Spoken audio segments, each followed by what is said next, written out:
everybody, and welcome to your station. Here we talk about Marvel, DC, and Star Wars. Now, today I wanted to have a little review video of the first 3 episodes of Falcon and the Winter Soldier.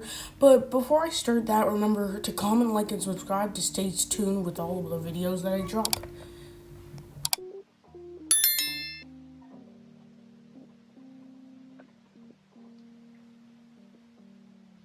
Yeah, I liked episode 1. It was kind of unexpected from the lack of action. Like, the first 5 minutes are action, but the next is just the superheroes' lives. We get to see more of the society after the blip. Yeah, we saw it in Far From Home, but we saw mostly the younger side of it, and I'm really happy to see the older side of it. Anyways, we start the episode seeing Sam on a sky heist fighting Batroc the Leaper. Finally, it's been 7 years. Anyways, Sam finds them all. Wait, why is he the only one? Is the government sabotaging his mission? Yeah, we'll get to that later. Anyways, I really like the action in this show, and you could tell the people behind it put their most effort in like the CGI, because the CGI is awesome as always. So the reason I started it with the fight and not Sam giving off the shield is because I feel like the fight is more important. Because giving off the shield is going to be more important in episode 2, so let's get into more of the episode. So we see Bucky at therapy, which is mandated from the government, and you can tell Bucky doesn't like it, but he still has to do it because of the government. Like, he's not just doing it just because he's doing it because the government's making him. And in episode 2, when you see him give the shield to Walker, that's because he doesn't want to get in trouble with the government. But later in the episode, he decides that it's better to, just beside the government like Captain. As always, Sebastian Stan's performance is very good. You can tell he's putting his heart into it, even if he's done this millions of times before. It's really amazing, and I actually want more people to talk about it. Anyways, it's a really good scene, and it actually brings a lot of emotion. Even the person who plays the psychiatrist actually is very good. Seeing Walker, which literally right after the episode came out, everybody was bullying him online. But Walker, of course, is a bad guy in the comics. Like, I reread most of the comics with the U.S. agent to see more of his character.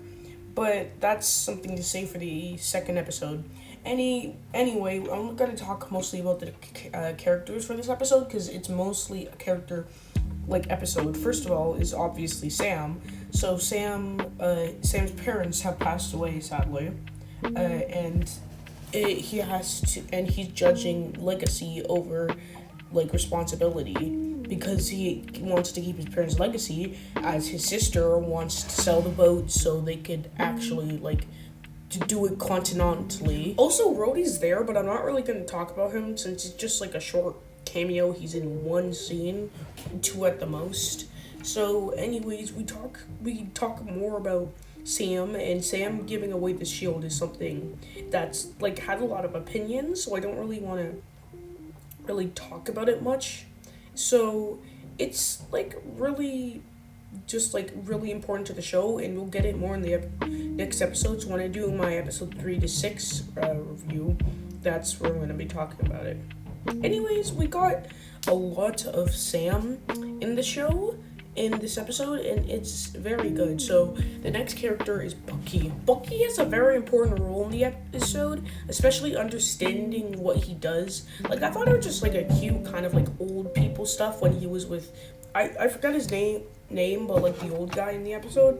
But then when you learn that he, as a Winter Soldier, he killed his son, it's really just sad, because they had such a good friendship. And then when he's about to tell him, it happens. I wish we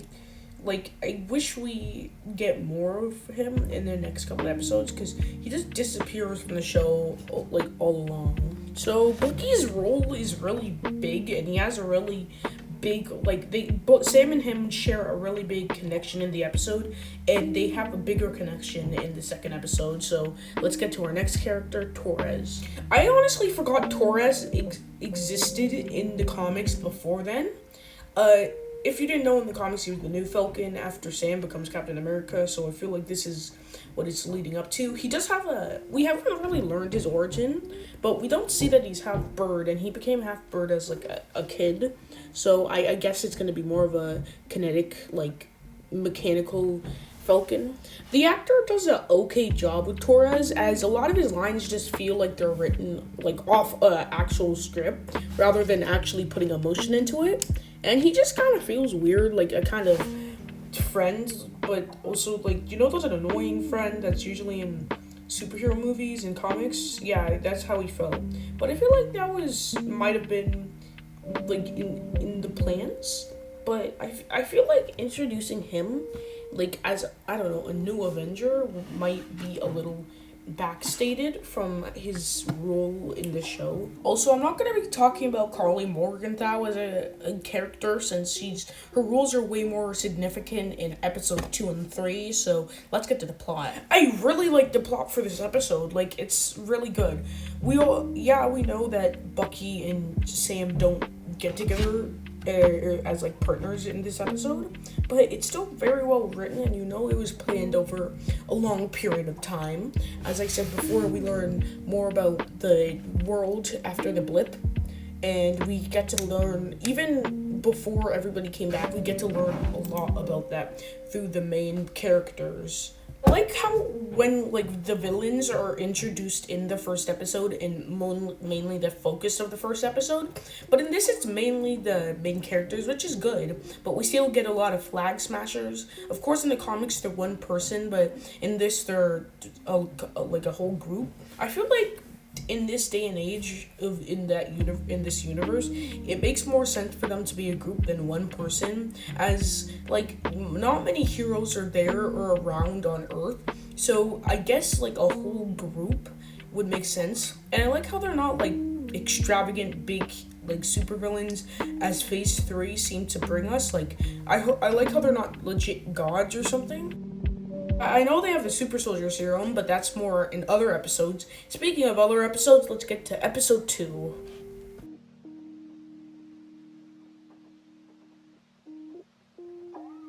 Of course, in this episode, Sam and Bucky meet, and I actually really like this. They're done very well, and yeah, so without further ado, let's get into characters, and I'm going to start with one that I haven't talked about yet, Carly Morgenthau. Now, Carly is more fleshed out in this episode than the last episode. In the last episode, she's just some weird person that was just there. Like, she didn't really have much to the plot, but of course in this episode she has more to the plot. I really like her character and the writing. Of course, Erin Kellyman, who plays Carly, did a very good job in the acting. I could actually believe that she's not, like, actually has emotion in it, especially at the end when she's crying, since one of her teammates were, like, taken out and killed by the Power Brokers men. I actually had myself rooting for these guys at certain point in the episodes, and certain points in the episode, so yeah, there's not really much to talk about the characters in this, as the only people we could really get much out of is Bucky and U.S. Agent. Well, the next character I want to talk about is, U.S. Agent. Wyatt Russell does a really good job at playing U.S. Agent. There are some times where his lines seem over-exaggerated, but you actually could see through menacing. Like, at the beginning of the episode, they seem to be trying to make you feel bad for him, or feel like, okay, yeah, maybe he's fit to be Cap. But if you really read the comics about U.S. Agent, this is how Marvel made you feel in the comics, so I'm happy that they're staying to the comics lore. But in this, he actually seems to try and be Captain America. He's trying to be as good as a Captain America as he can. He's telling the truth when he said that to Bucky and Sam.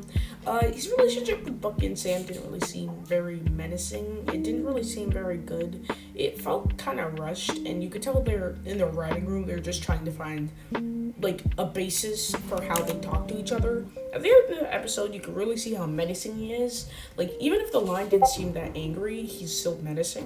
And even if he uses a gun, he still looks capable to be hate Captain America.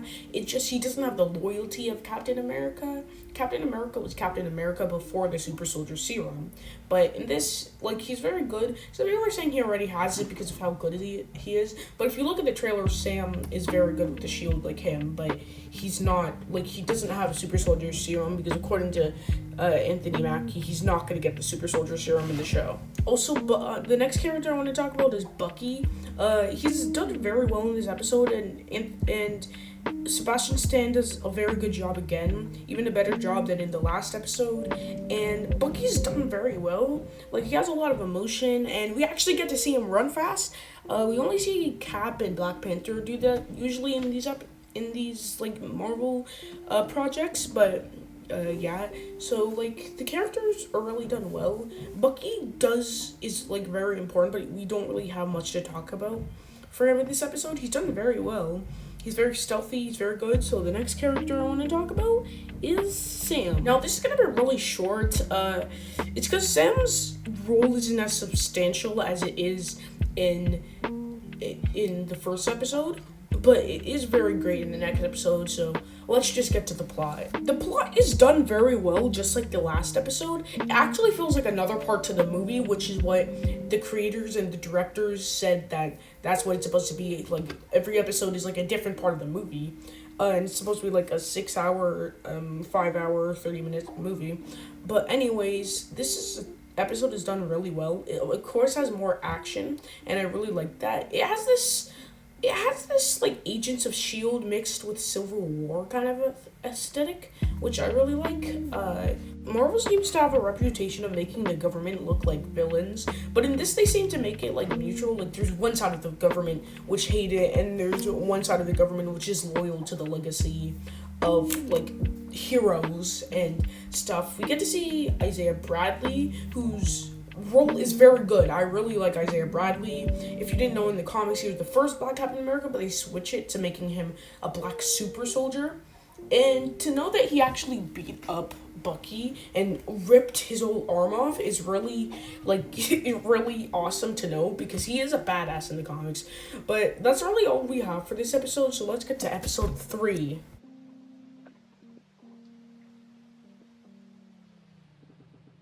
Episode 3, of course, is done very well. I really liked the episode, but before any of that, that's the plot. Let's get into the characters. First character is Zemo. It's been a really long time since we've seen him, and I thought he was going to at least get a cameo in Black Panther, but I guess not.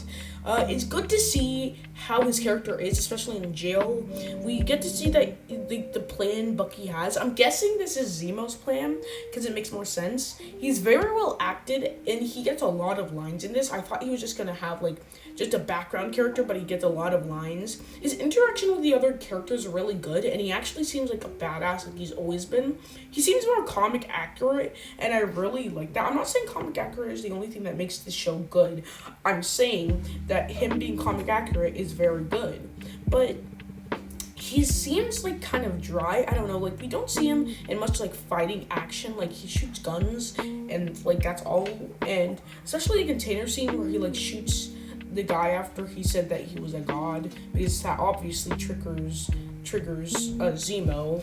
So like, he's really good at Madripoor and stuff. So let's talk about Sharon frickin' Carter. Now, I always thought Sharon Carter is just like another love interest to Sam that never gets it, because Sam's whole thing is that he never gets loved and he eventually gets loved. But it's done very well, and in a way that makes it seem like, wow, she's the daughter, she's like the niece of one of the founders of S.H.I.E.L.D., yet the government doesn't really treat her well, and it's like saying that like S.H.I.E.L.D. is torn apart, and now this is the end of the series. I'm guessing it's going to come back together. Anyway, Sharon, the person who plays Sharon has done like really well, and I really like like her point in the episode where she actually gets to do stuff. She's actually like on combat, because we never really see her as like, I don't know, a hero, because she never really has combat. Now the next character is Wyatt Russell's character, U.S. Agent. Now U.S. Agent really doesn't have much to do in this episode. Like, he's at the beginning of the episode, then he just shows up at random parts in the episode. I really want to talk about somebody else. Carly Morgenthau and the Power Broker, so let's get into it. Carly Morgenthau is really good, but if you see that I'm rushing a lot, it's because this is going to be a really long video and I don't want to edit a really long video. So let's get into it. Like, Carly Morgenthau, she has a better character in this. You can see them morphing her into a villain more, so I'm not going to talk about Bucky and Sam since I've already discuss their character more. The Power Broker is really good. Zemo's really good. Yeah, I already talked about him, so let's get into the plot. The plot is way more convoluted than the past two second episodes, so I'm not going to explain it. You should go and watch the episode for yourself, because I don't want to really explain it too much. Anyway, they go to Magipur. Magipur is really good, but you can't believe that most of the set of Magipur is CGI. They have a really good thing with CGI. The pacing is really good considering this is the third episode and we're already halfway through the series. The series is really going off really good and I can't wait to see what comes up. We've seen more parallels to the Sam Wilson comics and more parallels to the Wolverine comics with Magipur. So, it's really good. I really like his character. So, I guess that's all I really have to talk about with this episode or with this show so far. I really like this show so far. It's done very well. I really like the characters, especially because that's usually what I go through with reviews more character wise. So yeah, I'll probably do this for the next 3 episodes when they come out. This is probably gonna drop the day the 4th episode comes out. So yeah, this is Hero Station, and subscribe and bye.